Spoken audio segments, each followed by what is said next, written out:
हे developers, ये video specially आप लोगों के लिए है।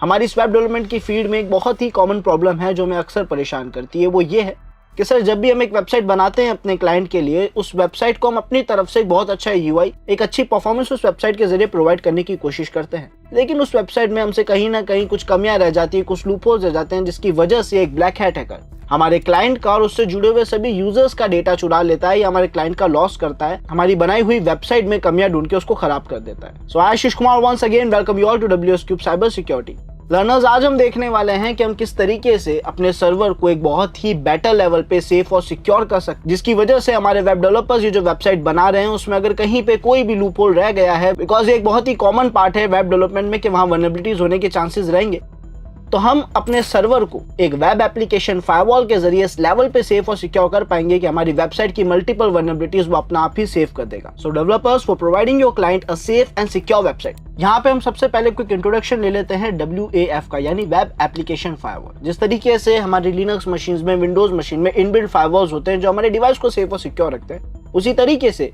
हमारे सर्वर्स के लिए हम अप्लाई करते हैं वेब एप्लीकेशन फायरवॉल्स को, जो सर हमारी वेबसाइट से रिलेटेड जितने भी ट्रांजैक्शंस हो रहे हैं, जो भी डेटा आ रहा है या हमारे सिस्टम से जो भी रिस्पांस उसके बदले में जा रहा है, ये उनको अच्छे से एनालाइज करता है, मॉनिटर करता है। और फायरवॉल्स के रूल अगर हमने अच्छे से कॉन्फ़िगर कर रखे हैं तो ऐसा करने की वजह से कोई भी मिलिशियस कंटेंट, कोई भी मिलिशियस एक्टिविटी हमारे डिवाइस को इम्पैक्ट नहीं कर पाती, हमारी वेबसाइट पे कोई इम्पैक्ट नहीं डाल पाती। देखा जाए तो हम यहाँ पे server side validation, server side filters apply कर रहे हैं ताकि हमारी वेबसाइट अच्छे लेवल पे सेफ और सिक्योर हो जाए। अब स्टूडेंट्स, हम यहाँ पे यूज लेने वाले हैं OAPS का web application firewall, open web application security project, OWASP का फुल फॉर्म जो है सर, ये एक ऐसा प्रोजेक्ट है जो कंप्लीट मार्केट को एनालाइज करती है, अपने टॉप 10 रूल्स डिफाइन करती है, यानी मार्केट में कुछ बड़ी वल्नरेबिलिटीज जो चल रही होती है उनके बारे में हमें बताती है और उससे सेफ रहना भी हमें सिखाती है। और इन्हीं के बनाए हुए वेब एप्लीकेशन फायरवॉल के जरिए हम अपनी वेबसाइट को बहुत अच्छे लेवल पे सेफ और सिक्योर कर पाएंगे। तो इसके लिए हमें करना यह है कि हम एक मॉड सिक्योरिटी के फायरवॉल को इनेबल करेंगे, यानी स्टार्ट करेंगे, जो कि हमने लास्ट वीडियोस में भी करा होगा, लेकिन इस बार उसके अंदर जो रूल्स रेगुलेशंस हैं वो हम OAPS के ऐड करेंगे ताकि वो और भी बेटर और बेस्ट लेवल पे सेव कर सके। तो सबसे पहला काम हमें करना है, रूट परमिशन हम प्रोवाइड कर देते हैं यहाँ पे। तो sudo su कमांड हमने रन कर दिया एंड अब हम पहला कमांड लिखेंगे apt install lib apache 2 mod security 2 और हम एंटर प्रेस करेंगे। अगर टूल पहले से इंस्टॉल होगा तो हमें अपडेट कर देगा और अगर नहीं होगा तो इसका इंस्टॉलेशन यहाँ पे स्टार्ट हो चुका है। अब सर, बिकॉज आपका मॉड सिक्योरिटी का टूल यहाँ पे इंस्टॉल हो चुका है, लेकिन आपको इसके रूल्स रेगुलेशन यूज नहीं लेने हैं। और इन केस अगर आप लोगों के सामने ऐसा कोई भी एरर आता है, यानी आपका APT अगर अच्छे से वर्क नहीं कर रहा है, तो उस एरर को रिजॉल्व करने के लिए एक बार APT अपडेट कमांड जरूर रन कर लेना। सो स्टूडेंट्स, यहाँ पे हमारा इंस्टॉलेशन कंप्लीट हो चुका है। अब हमें OAPS के CSR रूल्स चाहिए है, जो कि हम मॉड सिक्योरिटी के साथ ऐड करेंगे, उसके साथ अटैच करेंगे। तो यहाँ पे हम अपने ब्राउजर पे चलते हैं और वहाँ पे लिखेंगे OAPS मॉड सिक्योरिटी रूल्स। सो यहाँ अगर आप देखें तो हमारे पास जो सबसे पहला URL आया है वो OAPS का ही आया है, उसके CRS रूल्स का, कोर रूल सेट का, है ना। तो हम इस पर क्लिक करेंगे और यहाँ पे अब हम स्क्रॉल डाउन करके चलेंगे इसकी प्रोजेक्ट फाइल्स पे, जो कि गिटहब पे होगी। तो यहाँ हम चेक कर लेते हैं, ये रहे इसके गिटहब रिपोजिटरी के कोड्स। परफेक्ट। तो सर, ये रहा आपके कोर सेट रूल्स का कंप्लीट डायरेक्टरी। इसमें हमें कुछ फोल्डर्स की जरूरत है, जैसे हम रूल्स नाम के फोल्डर की हमें रिक्वायरमेंट है। तो ऑल दो हम यहाँ पे क्या करेंगे, इसे कॉपी कर लेंगे। कोड पे जाके हमने URL को कॉपी कर लिया और अब हम अपने टर्मिनल पे चल के गिट क्लोन कर देंगे। तो हम यहाँ पे कमांड लिखेंगे git space clone and address. So यहाँ पे हमारे पास कोर रूल सेट जो है वो आ चुका है, OAPS के कोर रूल सेट आ चुके हैं जो हमें मॉड सिक्योरिटी के साथ अटैच करना है। अटैच करने के लिए हमें बेसिक कॉन्फ़िगरेशंस करनी पड़ेगी, कुछ डायरेक्टरीज को एक जगह से दूसरी जगह ले जाना पड़ेगा। सबसे पहले अगर हम कोर रूल सेट के फोल्डर में जाएं, यहाँ पे ls लिखे तो आपको कुछ फाइल्स यहाँ दिखेगी जो हमारे लिए जरूरी है। सबसे पहला जो डायरेक्टरी है रूल्स नाम का, ये हमारे लिए जरूरी है। दूसरा crs-setup.config नाम की जो फाइल है ये हमारे लिए जरूरी है। तो हम यहाँ पे कमांड लिखेंगे cp स्पेस रूल्स, यानी हम रूल्स नाम के फोल्डर को कॉपी करना चाह रहे हैं मॉड सिक्योरिटी की डायरेक्टरी में, जो कि etc लोकेशन में हमें देखने को मिलेगी, /etc/mod security and enter. -r यहाँ पे हमें स्पेसिफाई करना पड़ेगा बिकॉज हम एक डायरेक्टरी को कॉपी कर रहे हैं। एंटर प्रेस करा एंड साथ ही साथ हमारी जो crs-setup.config.example नाम की फाइल थी, इसको भी हम कॉपी कर देंगे। तो हमने यहाँ पे cp कमांड लिखा, सब कुछ सेम रहेगा, बस फाइल का नेम चेंज हो जाएगा यहाँ पे एंड एंटर। अब सर हम चलते हैं मॉड सिक्योरिटी की लोकेशन पे और वहां पे चल के कुछ बेसिक कॉन्फ़िगरेशंस कंप्लीट कर देते हैं। तो यहाँ पे आप देख सकते हैं आपके पास CRS नाम का एक फोल्डर है, रूल्स नाम का एक फोल्डर अभी हमने यहाँ पे कॉपी कर दिया है। उसके अलावा modsecurity.config फाइल है और crs-setup.config फाइल है। तो आपको इन दोनों फाइल्स को रीनेम करना है यहाँ पे, यानी modsecurity.config के आगे जो डैश रिकमेंडेड लिखा हुआ है उसको हटाना है और यहाँ पे .example को हटाना है। तो हम इसको mv कमांड के जरिए रीनेम कर देंगे। हमने यहाँ पे इसका नया नाम मेंशन कर दिया है, एंटर प्रेस करा तो आप देख सकते हो सर ls लिख के कि आपकी जो फाइल है वो रीनेम हो चुकी है। इसी तरीके से हमारी जो मॉज सिक्योरिटी वाली फाइल थी हम इसको भी रीनेम कर देंगे। और सर अब अगर हम ls लिख के कंफर्म करते हैं तो हमारे यहाँ पे mozsecurity.config फाइल भी इनेबल हो चुकी है, यानी सही हो चुकी है, रीनेम हो चुकी है, और crs-setup फाइल भी रीनेम हो चुकी है। रूल्स नाम का फोल्डर हम ऑलरेडी ऐड कर चुके हैं। हमें अब और माइनर मॉडिफिकेशंस ये करनी है कि हम चलेंगे mozsecurity.config नाम की इस फाइल में gedit space, in case learners अगर आपके पास gedit इंस्टॉल ना हो तो आप नैनो का यूज ले सकते हैं। जैसे हमारे पास अभी gedit इंस्टॉल नहीं है तो या तो हम इसे इंस्टॉल कर लें apt इंस्टॉल कमांड के जरिए। gedit और कुछ नहीं है, ग्राफिकल एडिटर है जिसकी मदद से आप नोटपैड की तरह फाइल्स को मैनेज कर सकते हैं, एडिट कर सकते हैं, क्रिएट कर सकते हैं। सो अब हम यहाँ पे फिर से कमांड लिखेंगे gedit स्पेस mozsecurity.config।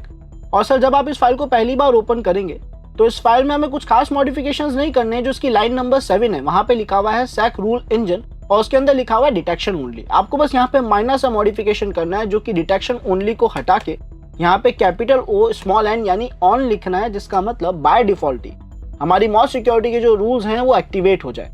ये अलग बात है कि सर मॉज सिक्योरिटी के रूल्स में हमने OAuth के जो रूल सेट था वो ऐड कर दिया है ताकि वो अप्लाई हो यहाँ पे, बट ये हमें यहाँ पे एक माइनर सा मॉडिफिकेशन करना है जिसे हम यहाँ पे सेव कर देंगे और अब फाइल को क्लोज कर देंगे। तो सर बेसिक सेटअप कॉन्फ़िगरेशन तो हो चुकी। एक बार हम वेरिफिकेशन के लिए हमारी जो crs-setup.config फाइल थी उसको भी चेक कर लेते हैं। तो हम यहाँ पे कमांड लिखेंगे gedit स्पेस crs-setup.config और यहाँ पे आई थिंक बाय डिफॉल्ट जो भी इन्फॉर्मेशन लिखी हुई है वो सही है, हमें यहाँ पे कोई मॉडिफिकेशन करने की जरूरत नहीं है। सारे रूल्स जो रिक्वायर्ड है वो ऑटोमेटिकली इनेबल है या फिर कमेंटेड है। हम इसे बंद कर देंगे फिलहाल। और अब हम चलेंगे हमारे Apache 2 के पास, बिकॉज हमें पता है हमारी वेब सर्विसेज को स्टार्ट करने में Apache 2 नाम की ये सर्विस, ये टूल ही हमारे काम आता है, जिसके लिए हम कमांड लिखते हैं सर्विस Apache 2 स्टार्ट, जो हमारी पोर्ट 80 को 443 को ओपन करता है ताकि हम अपने वेब ट्रांजेक्शंस परफॉर्म कर सके। और हमारे जो फायरवॉल्स है यानी वेब एप्लीकेशन फायरवॉल्स हैं ये Apache के साथ ही मिलकर काम करेंगे। तो हम यहाँ पे लिखेंगे cd/etc/apache2 एंड एंटर प्रेस करेंगे और यहाँ पे उन लोकेशंस में जाएंगे जहाँ पे हम सिक्योरिटी से रिलेटेड कॉन्फ़िगरेशन कर सकते हैं, जिसके लिए हम सबसे पहले जाएंगे मॉज इनेबल नाम के फोल्डर में। तो हमने यहाँ पे लिखा cd space mode enable, then ls option. यहाँ पे आपको security2.config नाम की एक फाइल मिलेगी, ये फोल्डर नहीं है फाइल है, तो आप इसमें एडिटिंग करेंगे। तो हम यहाँ पे कमांड लिखेंगे gedit स्पेस security2.config और सर यहाँ पे इसकी कॉन्फ़िगरेशन फाइल ओपन हो चुकी है। हमें इसमें बहुत माइनर सा मॉडिफिकेशन करना है। सर अगर आप यहाँ पे देखें तो इसने OAuth के जो रूल्स ऐड कर रखे हैं उसकी लोकेशन डिफरेंट है, वो है user share Moj security CRS, जबकि हमने OAuth के जो रूल्स थे वो मॉज सिक्योरिटी के फोल्डर में ही रख दिए थे।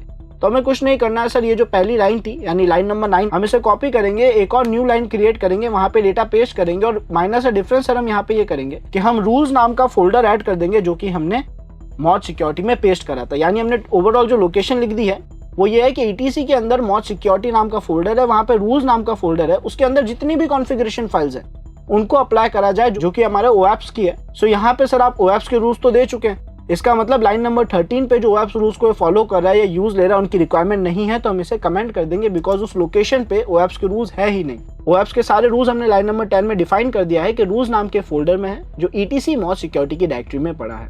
अब हम इस फाइल को सेव करेंगे और क्लोज कर देंगे। ये हमें माइनर से मॉडिफिकेशंस परफॉर्म करने थे और ये चेक करने के लिए कि वर्क कर रहा है या नहीं कर रहा है हम Apache सर्वर को रीस्टार्ट करेंगे। हम यहाँ पे कमांड लिखेंगे सर्विस Apache2 रीस्टार्ट। सर अगर ऐसा कमांड रन करने के बाद आपके पास किसी भी तरीके का एरर आता है तो इसका मतलब ये है कि आपकी कॉन्फ़िगरेशंस में आपने कहीं ना कहीं कोई गलती कर दी है, आपको उसे रिजॉल्व करना पड़ेगा तभी वो एरर रिजॉल्व होगा। और अगर नहीं आता है इसका मतलब आपके OAuth के रूल्स एक्टिवेट हो चुके हैं। अब इसे कंफर्म कैसे करा जाए, तो सर एक नॉर्मल सी वल्नरेबिलिटी को टेस्ट करके देख लेते हैं। हम इस बात से अच्छे से अवेयर हैं कि सर जब हम सर्विस Apache2 को स्टार्ट करते हैं तो वो var www HTML के अंदर रखे हुए डेटा को वेब सर्विसेज के जरिए ऑनलाइन कर देता है या पोर्ट 80 पे ओपन कर देता है। तो हम यहाँ पे उस लोकेशन में जाएंगे और यहाँ मैं ls लिख के देख रहा हूँ कि index.html नाम की एक फाइल है जो कि अगर हम अपने वेब ब्राउजर पे जाके एक्सेस करने की कोशिश करें तो शायद हम डायरेक्टली एक्सेस कर पाएंगे। अगर हम यहाँ पे लिखे localhost:80 और एंटर प्रेस करें तो आप देख सकते हैं वेब पेज यहाँ एक्सेस हो रहा है। अब हम यहाँ पे एक छोटी सी वल्नरेबिलिटी क्रिएट कर देते हैं। मैं यहाँ पे एक फोल्डर क्रिएट करूंगा, मैंने लिखा mkdir एंड टेस्ट और इस फोल्डर के अंदर हम जाके एक और फोल्डर क्रिएट कर देंगे mkdir स्पेस vuln। ऐसा करने की वजह से अगर मैं आपको यहाँ पे शो करूँ cd स्पेस डॉट करूँ तो सर यहाँ एक फोल्डर क्रिएट हो चुका है टेस्ट नाम।